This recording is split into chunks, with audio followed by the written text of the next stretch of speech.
ہمارے یہاں قربانی کے جانوروں کے حوالے سے لوگ اپنی بلڈنگز کے باہر ٹینٹ وغیرہ اس طور پر باندھتے ہیں کہ لوگوں کے لیے پھر چلنا پھرنا مشکل ہو جاتا ہے. آدھے روڈ جو ہے اس حوالے سے بلاک کر دیے جاتے ہیں, کشادہ گلیوں کو اس طور پر تنگ کر دیا جاتا ہے. تو اس حوالے سے بھی حقوق العباد کا لحاظ کرنا بہت ضروری ہے. قربانی آپ کر رہے ہیں, بہت اچھی بات ہے, لیکن کم سے کم جگہ اس حوالے سے جو ہے گھیری جائے.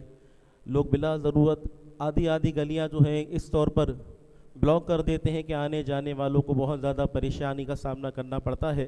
نبی پاک علیہ السلام نے ارشاد فرمایا لا ضرر ولا ضرار فی الاسلام, اسلام میں نہ تو نقصان اٹھانا ہے نہ نقصان پہنچانا ہے. تو اس حوالے سے بھی ہم سب کو اپنے طرز عمل کو دیکھنا چاہیے. کوئی بھی ایسا عمل ہم نہ کریں جس سے دیگر لوگوں کو ایذا اور تکلیف پہنچے. خصی جانور کو لے کر عام طور پر بعض لوگوں کو ذہن میں یہ شبہ رہتا ہے کہ خصی ہونا گویا کہ ایک طرح کا عیب ہے اور عیبدار جانور کی قربانی نہیں ہوتی, تو خصی جانور اگر ہم قربان کرتے ہیں تو یہ قربانی درست ہوگی یا نہیں ہوگی.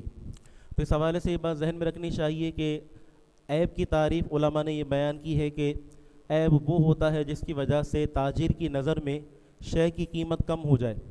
اور یہ مشاہدے والی بات ہے کہ جو خصی جانور ہوتا ہے اس کی قیمت دیگر جانور جو ہوتے ہیں ان کے مقابلے میں زیادہ ہوتی ہے. اس کی وجہ یہ کہ خصی جانور کا گوشت لذیذ ہوتا ہے اور ہر طرح کی بدبو وغیرہ سے بھی پاک ہوتا ہے. تو خصی جانور کاٹنا بالکل شرعاً درست اور جائز ہے, بلکہ خود نبی پاک صلی اللہ علیہ وسلم کے عمل مبارک سے ثابت ہے کہ آپ نے جن 2 مینڈوں کی قربانی فرمائی تھی وہ دونوں کے دونوں مینڈے خصی تھے. تو خصی جانور کی قربانی کرنا بلا کراہہ جائز ہے. ایسا جانور جس میں نر اور مادہ دونوں کی علامات پائی جاتی ہوں تو ایسے جانور کی قربانی کرنا شرعاً جائز نہیں ہے.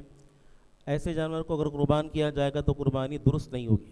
بسا اوقات بکرے جو ہیں وہ اپنا پیشاب وغیرہ پی لیتے ہیں, ان کی عادت ہوتی ہے جس کی وجہ سے ان کے گوشت کے اندر بھی بدبو پیدا ہو جاتی ہے. تو اس طرح کا جانور, اسے عرف شرع کے اندر جلالہ کہا جاتا ہے, ایسے جانور کی قربانی بھی جائز نہیں ہے. ایسے جانور کے بارے میں حکم یہ ہے کہ اسے اچھی طرح سے باندھ کر رکھا جائے تاکہ اپنا پیشاب وغیرہ وہ نہ پی سکے. چند دن باندھنے کے وجہ اس کے اندر سے پیشاب کی وہ ناگوار بو ختم ہو جائے, پھر اسے ذبح کر اگر قربان کیا جاتا ہے تو اس صورت کے اندر قربانی درست. مسلمانوں کے اندر ایک ہمارے یہاں المیہ یہ پایا جاتا ہے کہ ہم لوگ مہنگے جانور تو لے آتے ہیں لیکن اسے کٹوانے کے لیے اچھے اور ماہر قصاب کا انتخاب کرنا ہم بھول جاتے ہیں.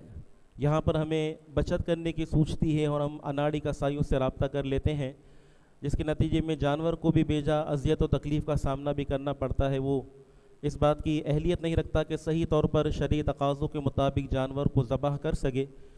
کبھی وہ جانور کی ٹانگ کھینچ رہا ہوتا ہے, کبھی اس کی دم پکڑ رہا ہوتا ہے, کبھی اسے زمین پر پٹکنے کے بعد قبلہ رو کر رہا ہوتا ہے, اور یہ ساری چیزیں جانور کے لیے اذیت کا باعث بنتی ہیں. پھر گوشت وغیرہ بھی عمومی طور پر ایسے لوگ خراب کر دیتے ہیں. دوسری چیز یہ کہ اس سیزن کے اندر کئی ایسے لوگ جن کا پیشہ جو ہے وہ قصاب کا نہیں ہوتا, وہ بھی عارضی طور پر پارٹ ٹائم یہ جاب کر رہے ہوتے ہیں. تو ایسے لوگ بھی بہت بڑا ایک گویا کہ طوفان بدتمیزی برپا کر دیتے ہیں اور اپنے چند پیسوں کی خاطر جو ہے لوگوں کی قربانیوں کو خراب کرتے ہیں. حتیٰ کہ مشاہدہ یہ بھی ہوا کہ کئی غیر مسلم لوگ بھی پیسے بنانے کے چکر میں قصائی کا روپ جو ہے وہ دھار لیتے ہیں. تو اس حوالے سے کوشش یہی کرنی چاہیے کہ جہاں اتنا اچھا مہنگا جانور اب اللہ کی راہ میں خرچ کر رہے ہیں تو وہیں ایک اچھا اور گویا کہ خاندانی قصائی بھی آپ اپنے جانور کو ذبح کرنے کے لیے منتخب کریں. اور اس حوالے سے اگر زیادہ پیسے دینے پڑتے ہیں تو اس کے اندر بھی آدمی کو حرج نہیں جاننا چاہیے کہ نبی پاک علیہ السلام نے فرمایا کہ قربانی کے حوالے سے جو پیسہ اللہ تبارک و تعالیٰ کی راہ میں خرچ کیا جاتا ہے اس پیسے سے بڑھ کر کوئی پیسہ اللہ تعالیٰ کی راہ میں محبوب نہیں ہوتا.